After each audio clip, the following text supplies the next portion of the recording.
I want to open with something modest, something that, by itself, appears almost unremarkable.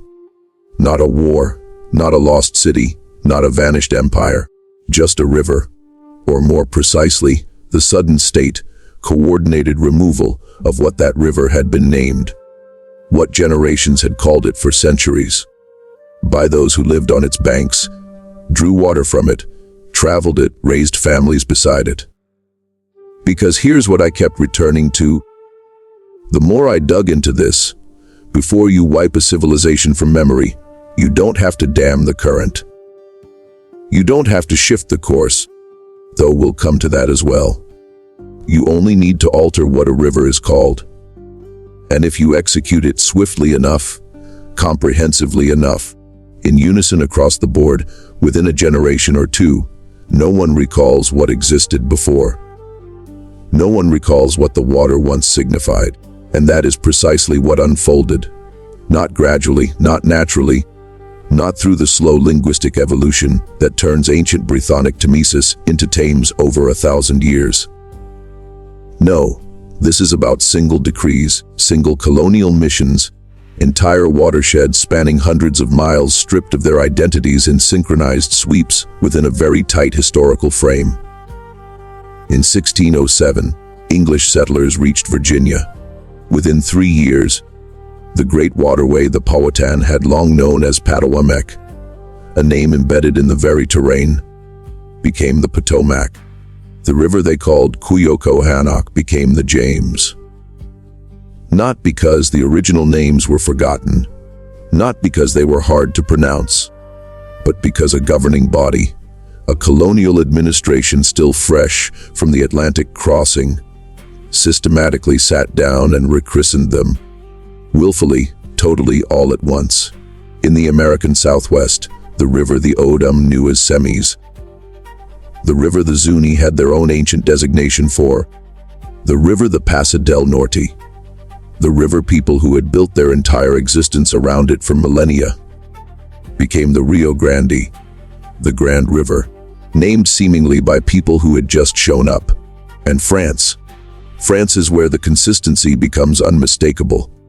During the revolutionary 1790s, the same decade when cities like Lyon and Bordeaux were stripped of their names by governmental order, French mapmakers undertook what historians blandly term a rationalization of waterway nomenclature. Over 2,000 river and stream names were reclassified, standardized, or outright replaced across French territory, 2,000 in a single bureaucratic push. The stated justification is scientific modernization, the Enlightenment urge to catalog and order the natural world. Perhaps that's all there is to it. But the synchronization, the chronology, the consistency, once you notice it, it's impossible to overlook. Let me explain what drew me to the rivers specifically, and why they matter more, I'd argue, than the cities. Cities are resilient. Cities can be rebranded, and then, if the political currents turn, rebranded yet again. We've witnessed that throughout the 20th century alone. Cities in Eastern Europe shifting between German, Russian, and local names depending on who was in power that decade. Cities are conspicuous. Their renaming is at least recorded. Rivers are different. Rivers are the backbone of civilization. They are how commerce flowed, how armies advanced, how populations oriented themselves before any road, before any railway, before any of the structures we associate with organized society. There was the river, and woven into the name of every river was knowledge, its origin, its connections. What civilization had established itself along its shores and understood it thoroughly enough to give it a meaningful name. This brings us to a simple but essential question. Why would you rename a river at all? Not a city with clear political symbolism, but a river. A river holds no political office. A river doesn't bear a flag. A river simply flows. So why, across multiple continents within an extraordinarily narrow historical window, roughly 1600 to 1900, do we encounter the same pattern of indigenous and existing river names being stripped away and replaced with labels that carry no geographic insight, no cultural heritage, no connection to the landscape. The James River, named for King James I, a monarch who never set foot in Virginia. The Rio Grande, literally Big River in Spanish, by people who called their own rivers back in Spain something entirely different. The Murray River in Australia, designated in 1830 by Charles Sturt for Sir George Murray, the Secretary of State for War and the Colonies. The man had never been to Australia. The river already had names, multiple names from multiple Aboriginal communities who had inhabited its banks for 40,000 years. The more I investigated, the more the standard explanation, exploration, colonial governance, the practical necessity of recording something on a map, began to buckle under the weight of what it was expected to justify. Because there's a distinction between a map that labels a river for the first time and a map that overwrites a name that was already there. That difference is significant. And in the historical record, that difference is almost never acknowledged.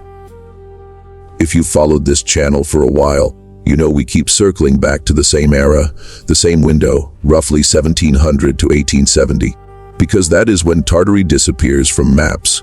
Not gradually, not incrementally, disappears. Tartary, identified on European maps as late as the 1700s as an enormous expanse across Central Asia and into Siberia, appearing on charts by cartographers from Amsterdam, Paris, London, and Venice, simply ceases to be labeled. The terrain doesn't alter, the land doesn't shift, but the name vanishes from the cartographic archive with a suddenness that mainstream historians find difficult to fully explain. And what occupies the space where Tartary was once labeled? Rivers. River systems, the great waterways of Central Asia and Siberia. The Ob, the Irtysh, the Yenisei, the Lena, begin emerging on Western maps with fresh, standardized, westernized designations during this very period.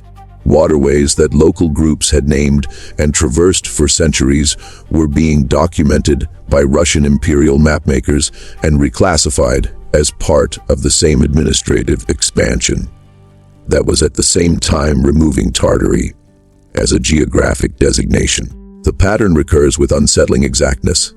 In 1552, Ivan the Terrible's conquest of Kazan initiated the Russian imperial push eastward. By the 1600s, Cossack expeditions were reaching the Pacific, and in their wake, in the administrative documents that trailed the military operations, river after river acquired a new label, or received its first official label, which effectively amounts to the same thing. The old label, the one that preceded it, ceases to appear in the surviving records. This brings us to a simple but essential question. Is this what standard colonial administration looks like? Or does it resemble something else? Like an attempt to disconnect a territory from the civilization that had charted it first? I'm not making a definitive assertion here. I want to be cautious about that. But I do want to pose the question, because the question itself is telling. Here is where the investigation took an unexpected turn. Because renaming a river resolves one issue. It severs the linguistic link between the water and whatever society named it. But it generates another problem. The river remains. It still courses through the city. People still fish it, cross it, dump refuse into it, construct their neighborhoods beside it. The river is tangible. And a tangible thing, a visible, audible, sensory thing, is difficult to make people forget. So what do you do when renaming isn't adequate? You inter it. And here's the most curious part. Here is where I had to pause and sit with the data for a long while before I could proceed. In London, between 1800 and 1900, a single century, 21 rivers were buried. 21. The Fleet, the Walbrook, the Tyburn, the Effra, the Westbourne, the Neckinger.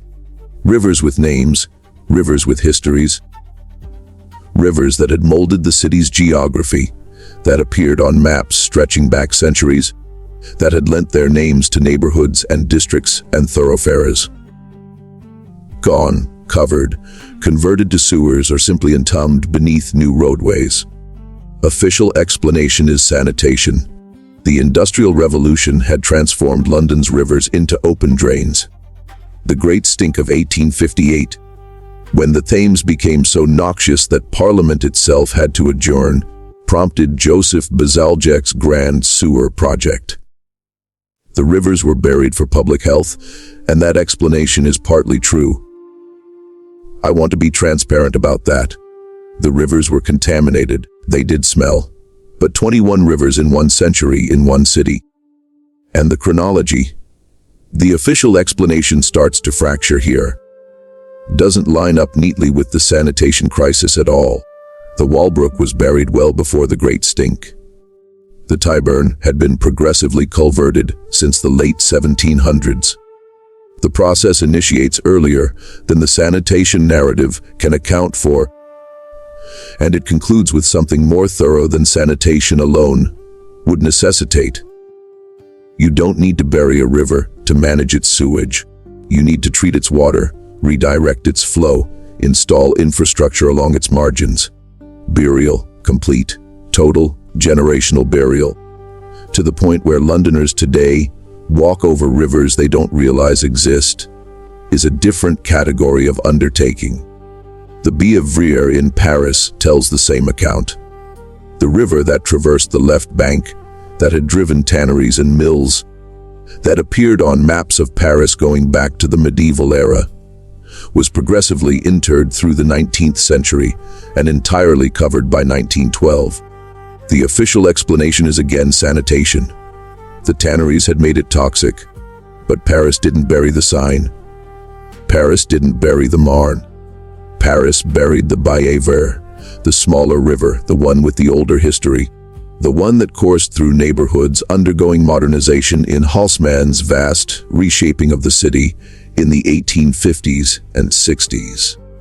The same Haussmann project that dismantled medieval Paris and replaced it with the boulevards you see today. The same project that coincides with almost uncomfortable precision with the disappearance of Tartaria from maps of the world. I want to be careful. I am not suggesting Haussmann was erasing Tartaria. I am saying the chronology is a question I don't know how to answer. Moscow, 1812. Napoleon burns the city, or the Russians burn it themselves to deny him shelter. The historical debate continues. Either way, Moscow burns. And in the reconstruction that follows in the decade after, the city rebuilt almost from scratch, something happens to the Neglannaya River. The Neglannaya had run through the heart of Moscow for as long as Moscow existed. It ran along the western wall of the Kremlin. It had, according to some historical accounts, served as part of the city's early defensive system, a natural moat. It appeared on maps of Moscow. People lived beside it. In 1819, 7 years after the fire, the Neglannaya was buried entirely, entombed in a brick conduit. Neglannaya Street, which now carries its name, is the only evidence it ever existed. The official explanation is flood control and urban modernization. The reconstruction of Moscow was a colossal effort, and interring the river allowed new streets to be built across its former banks. But here's what I kept circling back to.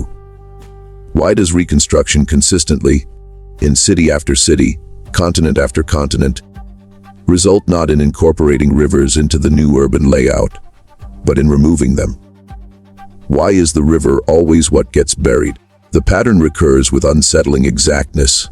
A major disruption, war, revolution, fire, conquest, a period of rebuilding, and in that rebuilding, the river vanishes. London after industrialization, Paris after Haussmann, Moscow after 1812. These are not isolated engineering decisions. These are a pattern. And patterns, in my experience, indicate something. Not every river was renamed. Not every river was buried. And the ones that endured, the ones that preserved their ancient names, that still run open through their cities, are, I believe, the most revealing data point of all. Because look at which rivers endured. The Thames survived because it was too vast, too central, too commercially indispensable to rename without economic disaster. The Seine endured for the same reason. The Ganges endured because the civilization along its banks never fully fractured, never fully lost the institutional memory of what the river was called.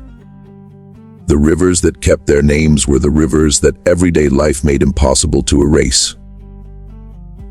The rivers where millions of people conducted trade, drew water, shaped their identities. The rivers that were, in the most practical sense, too costly to forget. And the rivers that were renamed, rerouted, or interred.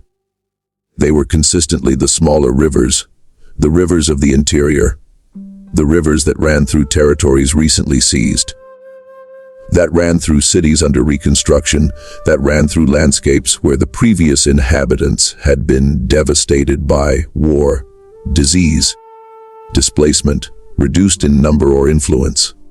This brings us to a simple but essential question.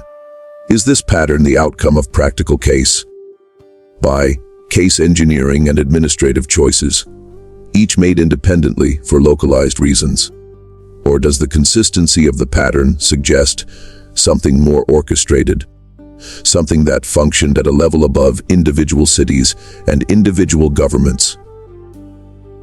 The evidence suggests something much broader, not a conspiracy in the crude sense of the word, not a room full of men coordinating it, but a logic, a persistent repeating logic that appears on multiple continents, in multiple languages, across multiple decades, always within the same narrow historical window, always serving the same purpose, severing the connection between a landscape and whatever civilization had comprehended it first. Let me be explicit about why this matters. Let me outline what I'm calling the coordination problem. Between approximately 1750 and 1900, the following events occurred simultaneously across multiple continents in what historians describe as independent, disconnected processes. Indigenous river names are supplanted across North America, South America, Africa, Asia, and Australia, not over centuries of organic linguistic transformation, but in distinct colonial campaigns, documented in administrative archives. In France, over 2,000 waterway names are standardized in a single campaign. In England, a systematic culverting of urban rivers proceeds across London throughout the century. In Russia, the rivers of Siberia receive official Western cartographic designations as Tartaria fades from maps. In Australia, Aboriginal river names attached to waterways that Aboriginal peoples had navigated for 40,000 years, are replaced within a generation of European arrival. And in the cartographic record, the maps, Tartaria vanishes. Not the territory, the label. The designation that had appeared on European maps for centuries, applied to a vast region of Eurasia, is excised from the cartographic vocabulary of the world during exactly this period. Not revised, not contested, not reclassified into smaller units. Removed. This is the coordination problem. How do you account for that level of uniformity? That pattern repeating across languages and continents and decades without some mechanism that produced it. The official explanation is that these were all independent processes driven by localized conditions. Colonial administration required practical naming. Sanitation required river burial. Cartographic modernization required the removal of outdated labels. And maybe each individual case has a satisfactory, localized explanation. Maybe the James River really was named for administrative convenience, not to erase the Powhatan. Maybe the Neglinaya really was buried because Moscow needed new streets. But all of them during the same century, following the same logic, producing the same result. A landscape scarred of its previous names, a cartographic record cleansed of its prior civilizational markers. The official explanation collapses here. You see, Not because any single case is inexplicable, but because the pattern demands an explanation that no single case can supply. I want to conclude with something that has stayed with me since I began this inquiry. Rivers were, for most of human history, the primary medium of connection. Not roads, rivers. Commerce moved by river. Messages moved by river. Armies moved by river. And woven into the name of every river was a form of condensed knowledge. Geographic, cultural, historical. The name told you where the river originated, what it linked, what civilization had understood it thoroughly enough to name it with significance. When you rename a river, you don't merely change what people call it. You erase that condensed knowledge. You break the chain of transmission between the civilization that knew the river and every civilization that follows. And when you bury a river, when you drive it underground, when you construct streets over it, when you reduce it from a living watercourse to a pipe beneath a pavement, you achieve something more profound still. You make it possible for people to spend their entire lives above a river and never realize it exists. You make forgetting not just feasible, but unavoidable. Here's what I want you to reflect on. There are rivers beneath London that people traverse every day without knowing. There are rivers beneath Paris that haven't seen sunlight in over a century. There are rivers across North America whose original names persist only in the notes of a handful of linguists and the oral traditions of communities that were themselves nearly erased. And in the cartographic record, in that narrow historical window when all of this was occurring, when rivers were being renamed and buried and reclassified across the globe, the name Tartary fades from the maps. Was Tartary a civilization that understood these rivers, that had named them, that had charted them, that had built its knowledge of the terrain into the names it gave the water? I don't know. I can't know. The evidence that would answer that question is, by definition, the evidence that was removed.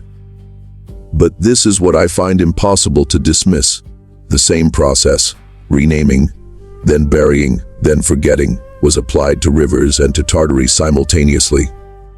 The same logic, the same window, the same outcome. A landscape without a memory, a map without a prior civilization, a world in which the rivers have new names. The old rivers are underground, and the vast territory that once appeared on every map of the world is simply absent. Did it unfold organically? Did it happen by chance? Did it occur because of sanitation and postal efficiency and colonial administration? Or did someone understand that the rivers were the memory? That as long as the rivers preserved their names, the landscape preserved its history, and act accordingly. The water is still there, beneath London, beneath Paris, beneath Moscow, running in the dark in the old channels, carrying whatever it carried before. It remembers. The question is whether we're permitted to.